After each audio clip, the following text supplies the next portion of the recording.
Muy buenas noches. Estamos nuevamente en nuestra sesión de la liturgia de la palabra.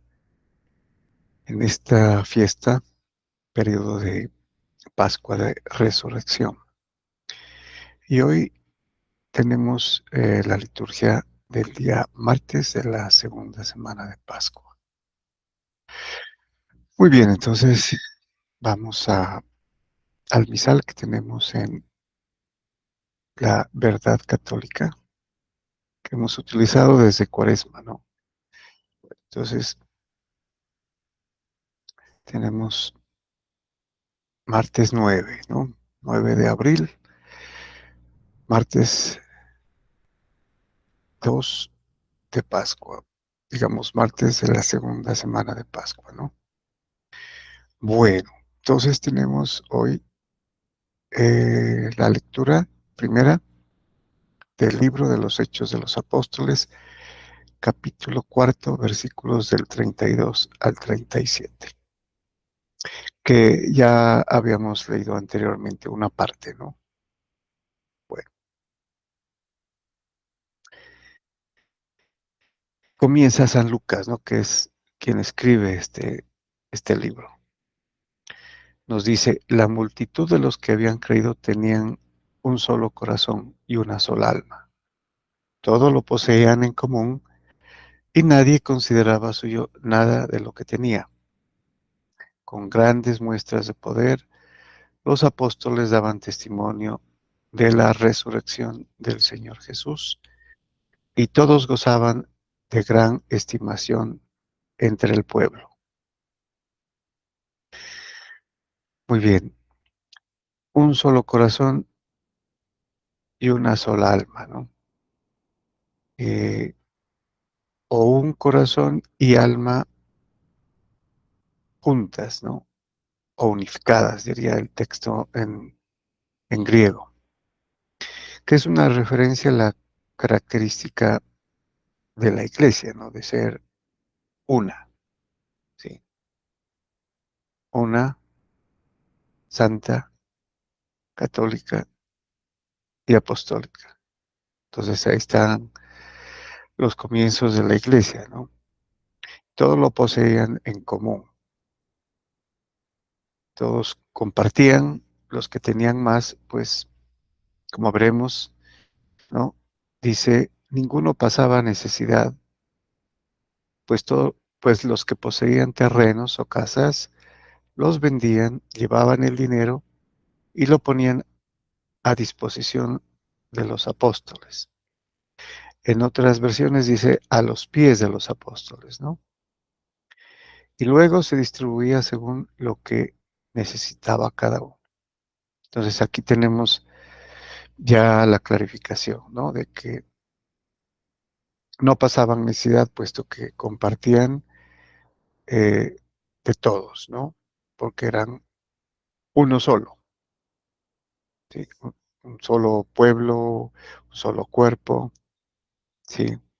Una asamblea, y obviamente querían hacer eh, la valoración de esto, ¿no?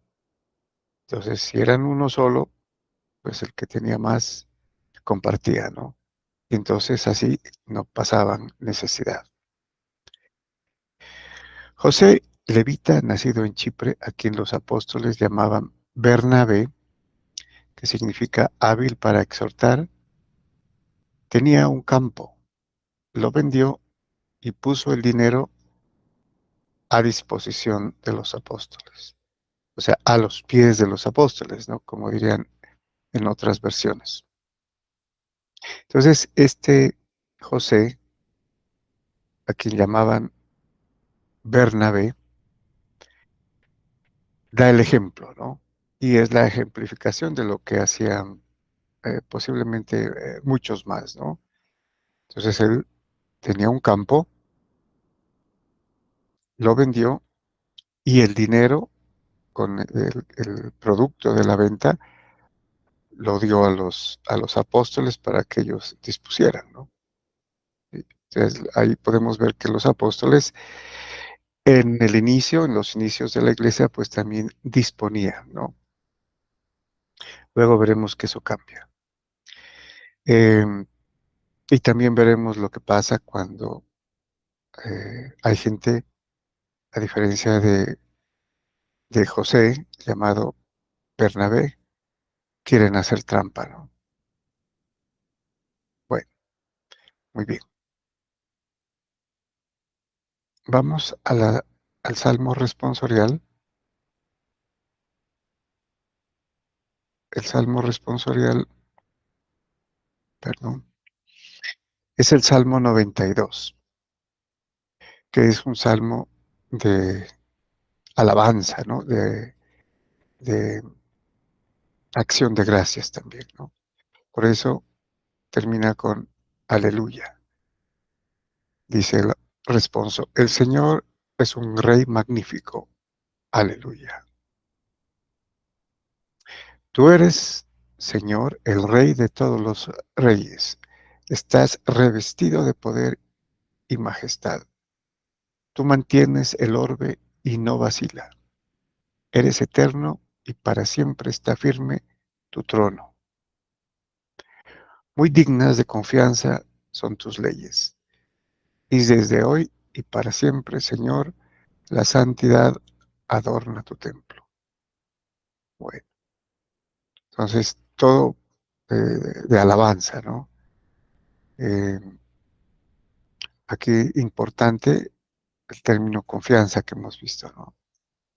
Sí, muy dignas de confianza, de fiarse, ¿no? Que es creer, ¿no? Y tener confianza y cumplirlas, ¿no? Porque nadie cree en las leyes sin cumplirlas.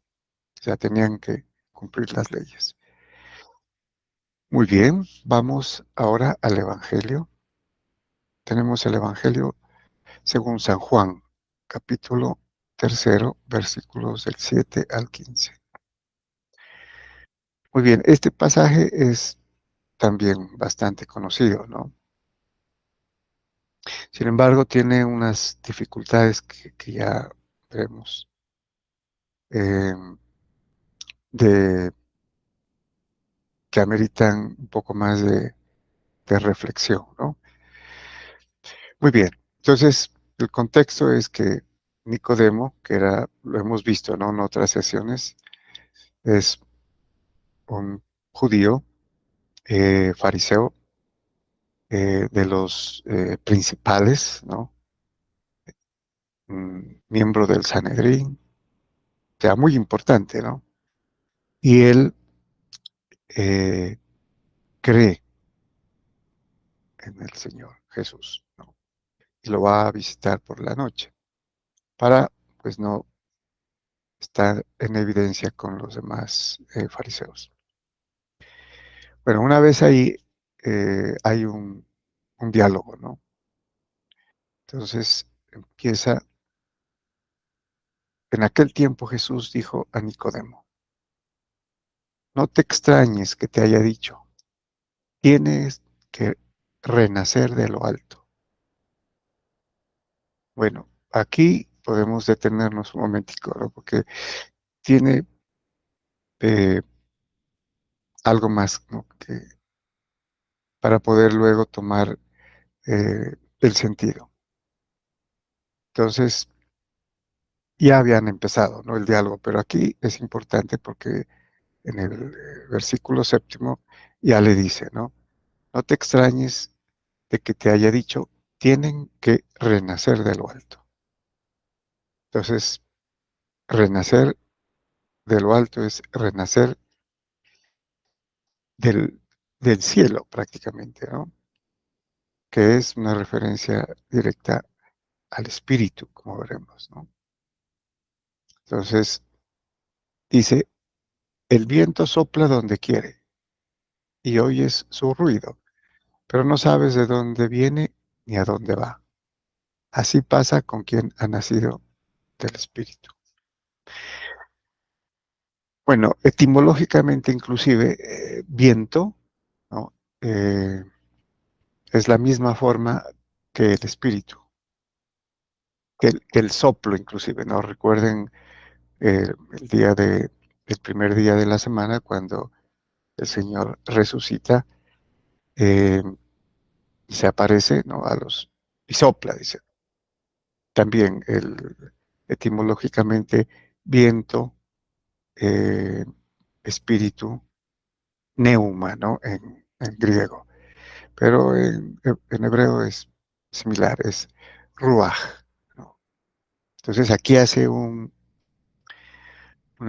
utiliza la metáfora del viento, ¿no? Para referirse al Espíritu Santo y explicar cuáles son sus características, ¿no? El viento sopla donde quiere y oyes su ruido, pero no sabes dónde va, de dónde viene ni a dónde va. Así pasa con quien ha nacido del Espíritu, ¿sí? Otra cosa importante es que el viento cuando sopla, sabemos por el ruido que hace, ¿sí? No lo podemos seguir a menos que veamos alguna manifestación. Por ejemplo, mueve, ¿no? La primera evidencia cuando hay viento es que mueve los árboles y vemos las ramas que se mueven, las hojas de los árboles, ¿no? Entonces sabemos que hay viento, pero no sabemos de dónde viene, a dónde va, ¿no? Así pasa, dice, con quien ha nacido del Espíritu, porque es el Espíritu que va a obrar en, en esta persona, que ha nacido de lo alto, como dice, ¿no? Ha nacido o ha renacido, ¿sí? Bueno, Nicodemo queda perplejo, por eso preguntó entonces, ¿cómo puede ser esto? Jesús le respondió, ¿tú eres maestro de Israel y no sabes esto? Yo te aseguro que nosotros hablamos de lo que sabemos y damos testimonio de lo que hemos visto, pero ustedes no aceptan nuestro testimonio. Bueno, él es maestro, ¿no? Él es de los que enseñan, o sea, digamos, doctor de la ley, fariseo, educado en las escuelas, ¿no? De la famosa escuela de Hillel, por ejemplo, que era una de las, ¿no?, escuelas. ¿Y no sabes esto? Tenía que por lo menos saber sobre el espíritu, ¿no? Porque en el Antiguo Testamento obviamente ya se habla sobre el espíritu, lo que hace, pero tal vez esto no lo enseñaban y tal vez había una razón, ¿no? Porque era mesiánico y apuntaba a algo y a alguien.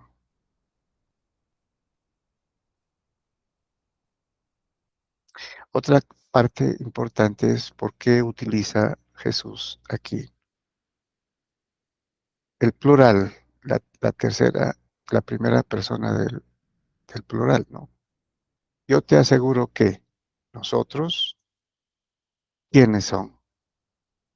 El incluido, obviamente, ¿no? Nosotros hablamos, sabemos, damos testimonio, hemos visto, ¿sí?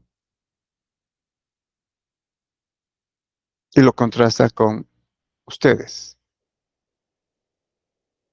Bueno, cuando entra Nicodemo, aquí no está en esta parte, pero en los primeros versículos, cuando se dirige a Jesús, nosotros sabemos que tú vienes de Dios, ¿no? Porque nadie puede hacer las cosas que tú haces. Entonces él entra diciendo nosotros también, ¿no? Incluyendo a posiblemente eh, varios judíos, ¿no? Varios fariseos, no todos, porque no, algunos no creían para nada. Eh, y entonces, esto se llama paralelismo. Entonces él también contesta, ¿no? De esta forma. Nosotros hablamos de lo que sabemos y damos testimonio de lo que hemos visto. Pero algunos exégetas, inclusive, eh, podrían interpretar esto como no solamente la segunda persona, que es Cristo, ahí no, Dios mismo en la carne. en la naturaleza humana, sino también el Padre y el Espíritu Santo, porque ya ha mencionado el Espíritu acá, ¿no? Entonces, nosotros hablamos de lo que sabemos. Es una forma, ¿no?, de interpretar. Otros exégetas dicen que tal vez allí em, es Jesucristo y los demás, ¿no?, que ya creen. Bueno, también puede ser. Pero es interesante, ¿no?, que hable también aquí en plural. Y continúa, ¿no? Si no creen cuando les hablo, aquí ya utiliza el singular, miren, ¿no? Y el plural a quienes se dirige, ¿no? Cuando empezó Nicodemo diciendo nosotros, no creemos que, si no creen cuando les hablo de las cosas de la tierra, ¿cómo creerán si les hablo de las celestiales?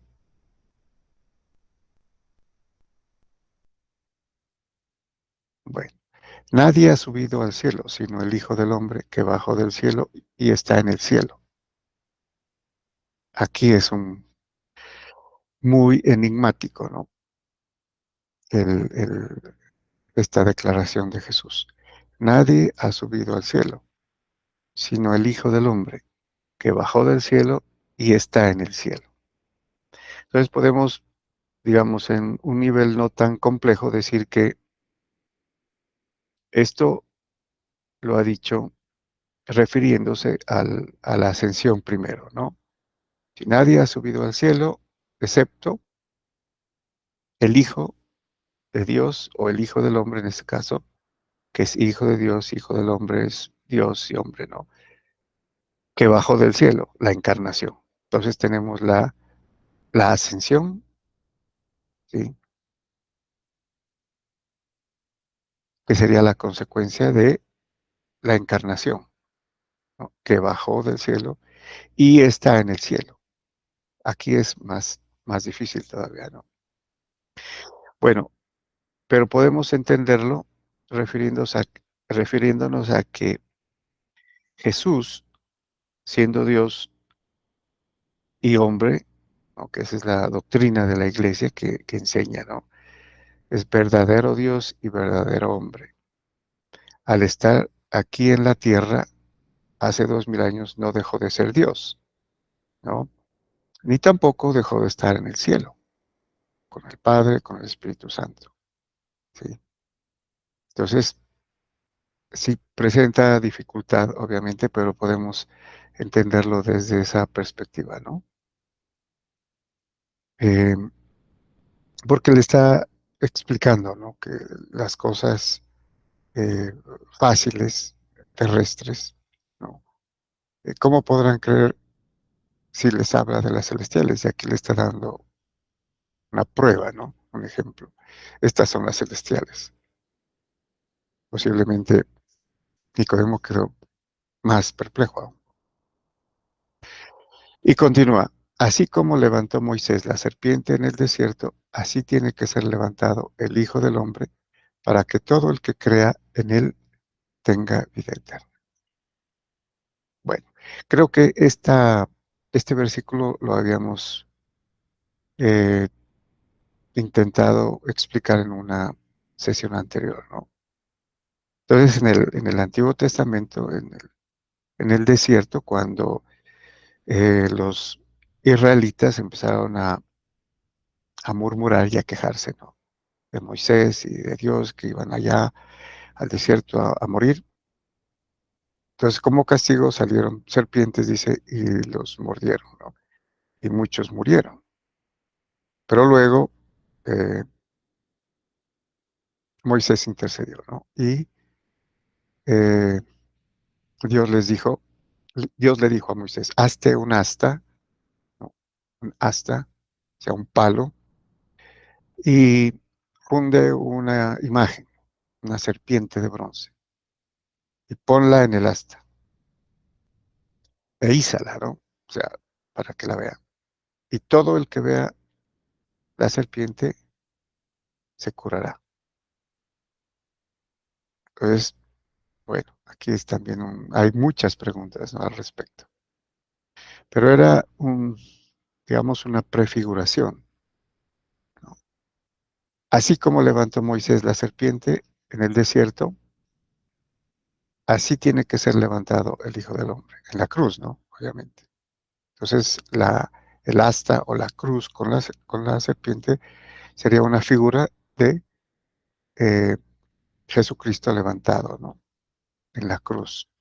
Y es el mismo Jesús el que lo, lo pone de manifiesto, ¿no? ¿Para qué? Para que todo el que crea en Él tenga vida eterna. Aquí nos encontramos nuevamente el verbo creer, para que todo el que crea en Él tenga vida eterna, mire. Pero hay que explicarlo y volverlo a explicar, ¿no?, cuantas veces suceda, porque esto es doctrina de la Iglesia Católica, ¿no? El que crea en Él, no solo como actividad intelectual, creer en alguien, ¿no?, que existe, o inclusive creer que Cristo es el Hijo de Dios y que ha resucitado. El creer implica la obediencia, ¿no?, en el cumplimiento de lo que Él enseñó, de los mandamientos, de lo que Él instruyó a los apóstoles, quienes también divulgaron oralmente y luego lo pusieron por escrito, ¿no? ¿Sí? Especialmente en lo que tiene que ver con el mandamiento del amor, cumplirlo. Entonces, creer significa aquí creer en Él, hacer las obras de amor que Él nos pide, ¿no? Inclusive lo va a explicar en el versículo 20 y 21, ¿no?, que el que crea es el que tiene que hacer las obras, ¿no? Y el que no hace las obras, pues es el que no cree. Bueno, entonces obediencia, ¿no? La fe, el creer aquí implica la obediencia al Señor. Muy bien, terminamos aquí. Entonces, muchas gracias y bendiciones.